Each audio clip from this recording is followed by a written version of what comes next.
नमस्कार। हमारे नए वीडियो में आपका स्वागत है।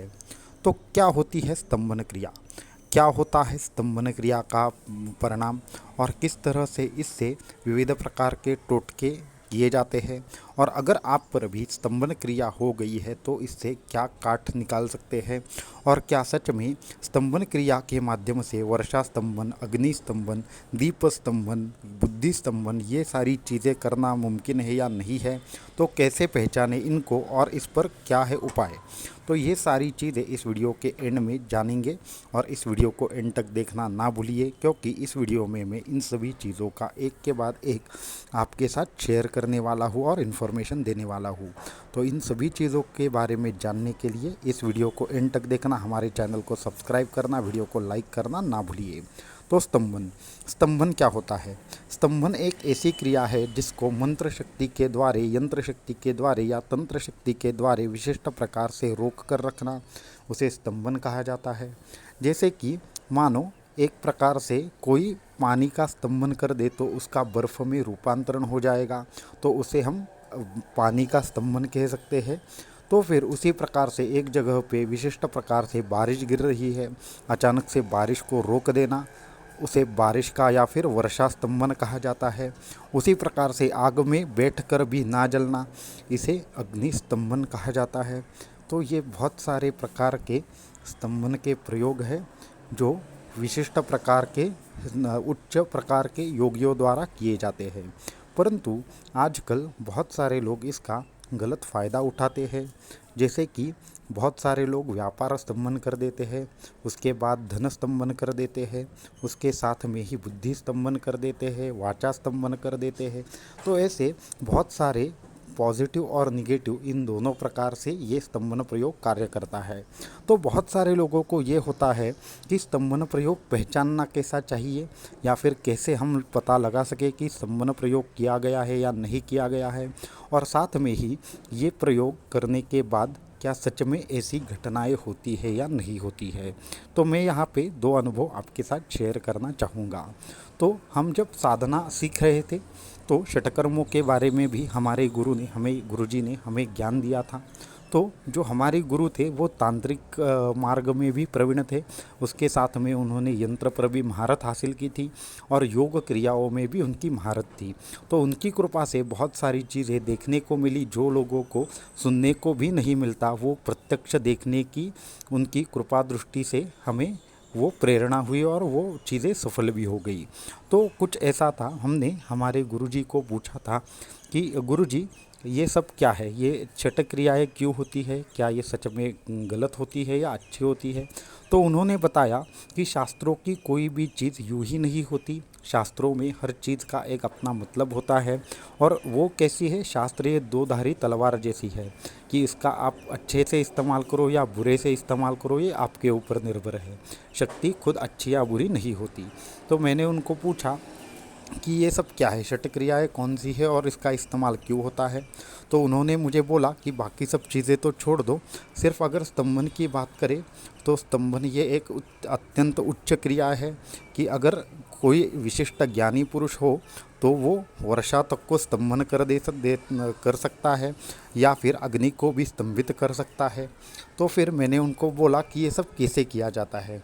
तो उन्होंने मुझे बताया कि ये देखो, इस तरह से कुछ ये दो तीन चीज़ें हैं, इनके माध्यम से स्तंभन किया जा सकता है।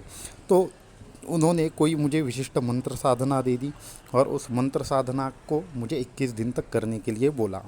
तो फिर जब मैंने वो 21 दिन तक की तो मुझे उसका कोई भी क्या लाभ है क्या नहीं है वो कुछ समझ में नहीं आ रहा था। तो उसके बाद वापस मैं अपने गुरुजी के पास गया और बोला कि ठीक है, आपने जो साधना दी वो तो हमारी पूर्ण हो गई, अब उसके बाद क्या करना है। तो उन्होंने मुझे बोला कि ठीक है, अभी कुछ मत करो, समय आने पर मैं तुम्हें बोल दूंगा। तो फिर हम एक जगह पे जा रहे थे, जो गुरु भी हमारे साथ थे, गुरुजी हमारे साथ थे, और उनके साथ ही हम कहीं पे जा रहे थे। तो होते होते हुआ ऐसे, अचानक से एक जगह पे प्रचंड बारिश आनी शुरू हो गई। इतनी बारिश थी कि आगे बढ़ना थोड़ा सा मुश्किल लग रहा था। तो फिर हमारे जो गुरु थे वो हमें प्रयोग से समझा देते हैं। तो उन्होंने बोला कि एक विशिष्ट प्रकार का धागा उन्होंने मुझे दिया और उसके ऊपर एक थोड़ा सा पानी लेकर मुझे एक उस मंत्र का प्रयोग करने के लिए बोला। तो मैंने क्या किया, उस धागे को अभिमंत्रित करके एक विशिष्ट प्रकार से एक विशिष्ट स्थान पर बांध दिया और उसके बाद एक विशिष्ट मंत्र से बारिश की तरफ देखते हुए 7 बार मंत्र का जाप किया। और होते होते आश्चर्य ये हुआ कि अचानक से बारिश इतनी कम हो गई कि मानो बारिश गिर ही ना रही हो। उसके बाद हुआ ऐसे कि कुछ 5 या 10 मिनट के बाद वो बारिश आना पूरा का पूरा बंद हो गया। तो ये था वर्षा स्तंभन का प्रयोग। इसी मंत्र से उन्होंने बोला कि तुम जो चाहे किसी का भी स्तंभन कर सकते हो, परंतु ये शक्ति तब तक ही काम करेगी जब तक किसी के अच्छे के लिए स्तंभन कर रहे हो। अगर बुरी चीज़ के लिए स्तंभन का प्रयोग किया तो ये शक्ति नष्ट हो जाएगी। तो फिर उन्होंने उसके बाद में मुझे वो धागा निकाल कर वो मंत्र का जो भी चीज़ किया था वो वापस लेने के लिए बोला। वो क्रिया करते ही बारिश पहले जैसी शुरू हो गई और फिर 1 या 2 दिन में हम आगे के रास्ते निकल गए। तो ये होता है स्तंभन। तो स्तंभन से अग्नि स्तंभन हो सकता है, वर्षा स्तंभन हो सकता है, यहाँ तक कि किसी हद तक बुरे कर्मों में भी इसका प्रयोग हो सकता है। अब मैं आपको एक स्तंभन का प्रयोग बताऊंगा जिससे बहुत सारे लोगों को प्रॉब्लम होता है। जैसे मानो स्तंभन के प्रयोग के बाद व्यक्ति का स्वभाव अचानक से बदलने लगता है। व्यक्ति के स्वभाव में इस तरह से परिवर्तन आता है कि उसको अपने जो भी आसपास के अच्छे लोग हैं वो उनसे शत्रुता निर्माण होने लगती है। उसके साथ में उसके मुंह से गालियाँ निकलने लगती है। वो करना कुछ और चाह रहा है परंतु वो कर नहीं पाता, तो समझ लेना चाहिए कि वो स्तंभन का प्रयोग है। इसके साथ में ही विशिष्ट प्रकार की घटनाएं बार बार घटित होना, ये भी एक प्रकार के स्तंभन का प्रयोग है।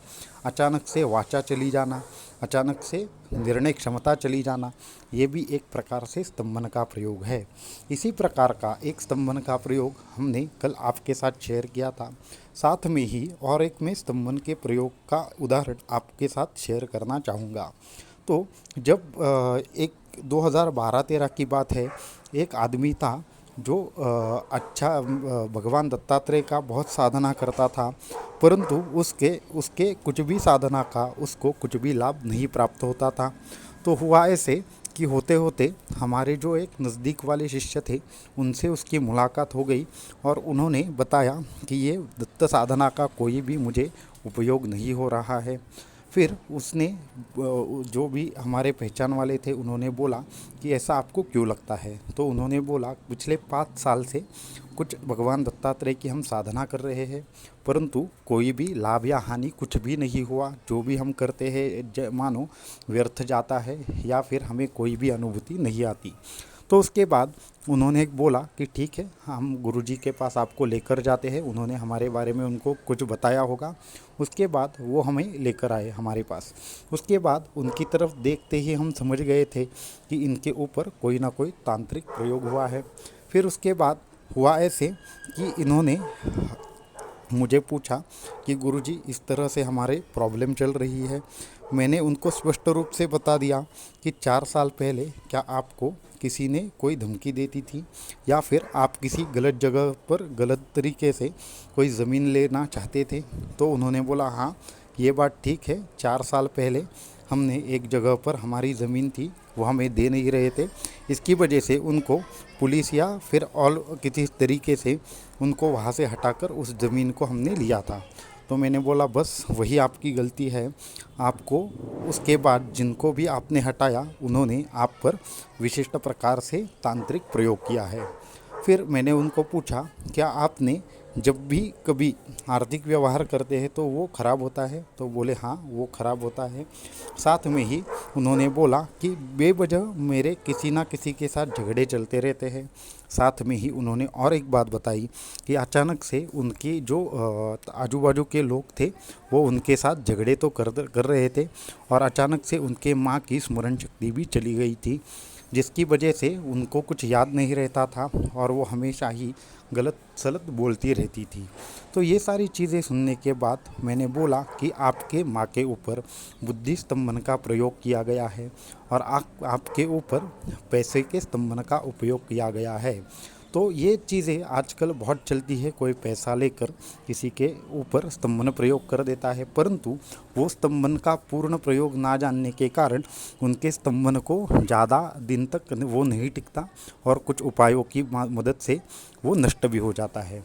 तो उन पर इस तरह के प्रयोग थे। तो उन्होंने पूछा कि अब मैं क्या करूं? तो मैंने बोला कि ठीक है, आप अंदर जाइए, वहाँ पर परमहंस परिव्राजकाचार्य श्रीमद् वासुदेवानंद सरस्वती स्वामी महाराज जी की तस्वीर है, उनके सामने प्रार्थना कीजिए, स्वामी सब देख लेंगे। तो उसके बाद उन्होंने वहाँ पे जाकर उनकी प्रार्थना की, फिर वापस आए। वापस आते ही हमने उनको एक यंत्र दिया, सिद्ध दत्त यंत्र था, साथ में ही एक सिद्ध आसन दिया और विशिष्ट जपमाला दी। तो इन तीन के ऊपर विशिष्ट प्रकार से आपको 42 दिन तक एक साधना करनी पड़ेगी। उस साधना के बाद ये सबसे पहले ये प्रयोग नष्ट हो जाएगा। और एक तांत्रिक क्रिया बताते हुए उसका पानी माँ को पिलाने के बाद माता जी के ऊपर जो भी बुद्धि स्तंभन था वो भी नष्ट हो जाएगा। ऐसा उनको 2 साधनाएं दी, परंतु ये स्तंभन प्रयोग नष्ट होते ही आपके सारे प्रॉब्लम खत्म होंगे ऐसे नहीं। ये तो सिर्फ हम तंत्र क्रिया के काट निकालेंगे और उसके बाद मैं अलग साधना दे दूंगा, उसके बाद आपको आर्थिक प्रॉब्लम में छुटकारा मिल जाएगा। तो इस तरह से बोलने के बाद 42 दिन तक उन्होंने वो साधना की, माँ की स्मृति लौट आई और साथ में ही इनके भी ऊपर का जो भी स्तंभन प्रयोग था, जो भी लोगों से झगड़े होते थे, जो भी प्रॉब्लम आते थे, वो सारे के सारे एक एक करके नष्ट हो गए और इनके धीरे धीरे धीरे जो भी लोग थे वो इनके साथ जुड़ने लगे और इनका 42 दिन के बाद कुल 3 या 4 महीने में इनका सारा का सारा प्रॉब्लम ख़त्म हो गया। तो उसके बाद मैंने इनको कुछ एक सिद्ध माला दे दी। उस सिद्ध माला के ऊपर कमलगड्ढे की माला थी, उस सिद्ध माला के ऊपर विशिष्ट मंत्रों का जाप करने के लिए बोला और वो धीरे धीरे ऋण से भी मुक्त हो गए और आगे चलकर इनको सभी प्रकार की मनोकामनाएं इनकी पूर्ण हो गई। तो इस प्रकार से स्तंभन प्रयोग होते हैं। स्तंभन प्रयोग में मैंने जैसे पहले भी बताया था 2-3 चीज़ें हैं जो आप कर सकते हैं। हनुमान जी की उपासना है, आप हनुमान जी के दिव्य जो भी स्तोत्र है उनको हमेशा ही पाठ करते रहिए। कभी भी किसी भी तांत्रिक चीज़ का आपके ऊपर असर नहीं होगा। हनुमान चालीसा हो, बजरंग बाण हो, साथ में ही देवी के स्तोत्रों का भी आप उपयोग कर सकते हैं। जैसे कि आप देवी के मंत्रों का उपयोग कर सकते हैं, दुर्गा देवी का मंत्र है या फिर नवारण वो मंत्र है, इसका भी उपयोग कर सकते हैं, परंतु इनका विधान थोड़ा कठिन होता है। उससे हनुमान चालीसा या जो बजरंग बाण है उसका विनियोग एकदम आसान होता है। ये 2 चीज़ें हैं। साथ में ही जो लोग उत्सुक है या फिर हमेशा ही तंत्र प्रयोगों से बचना चाहते हैं, उन्होंने दत्तमाला मंत्र का और सिद्ध दत्त यंत्र का विशिष्ट प्रकार से दीक्षा लेकर प्रयोग करना चाहिए। तब भी आपके ऊपर तंत्रों के किसी भी प्रकार के प्रयोगों का असर नहीं होता। और साथ में ही जो कुंजिका स्तोत्र है वो भी अत्यंत सिद्ध है। कुंजिका स्तोत्र में भी ऐसा बताया गया है, मारणम मोहनम वश्यम स्तंभनोच्चाटनादिकम पाठ मात्रेण संसिद्धेत कुंजिका स्तोत्रोत्तमम। तो इससे क्या होता है, ये प्रयोग किए भी जा सकते हैं और नष्ट भी किए जा सकते हैं। तो जो भी लोग इससे ग्रसित है या फिर इससे झगड़ रहे हैं वो इन जो भी उपाय है इनका ज़रूर उपयोग करें और जो भी साधक है वो इनसे बचना चाहते हैं वो भी इनका उपयोग करें और अपनी समस्याओं में समाधान पाए। अगर आपको कोई भी प्रॉब्लम है तो आप upaytantra7@gmail.com पर हमें संपर्क कर सकते हैं। सिद्ध आसन के लिए, सिद्ध माला के लिए या सिद्ध यंत्र के लिए आप इन सभी चीज़ों के लिए हमसे संपर्क कर सकते हैं और वो चीज़ आप प्राप्त कर सकते हैं। तो अगर आपको साधना मार्ग में कोई भी समस्या हो तो हमसे संपर्क कीजिए upaytantra7@gmail.com पर या फिर नीचे हमारा जो पेज का लिंक है इंस्टाग्राम पेज का वो भी दिया गया है, उसके ज़रिए भी आप संपर्क कर सकते हैं। तो आज के वीडियो में इतना ही। अगले वीडियो में मैं कुछ और तंत्र के प्रयोगों के बारे में आपसे बताऊंगा और जो लोग इसमें इंटरेस्टेड है वो हमारे चैनल को सब्सक्राइब करें और हमारे चैनल को फॉलो करें। अवधूत चिंतन श्री गुरुदेव दत्त।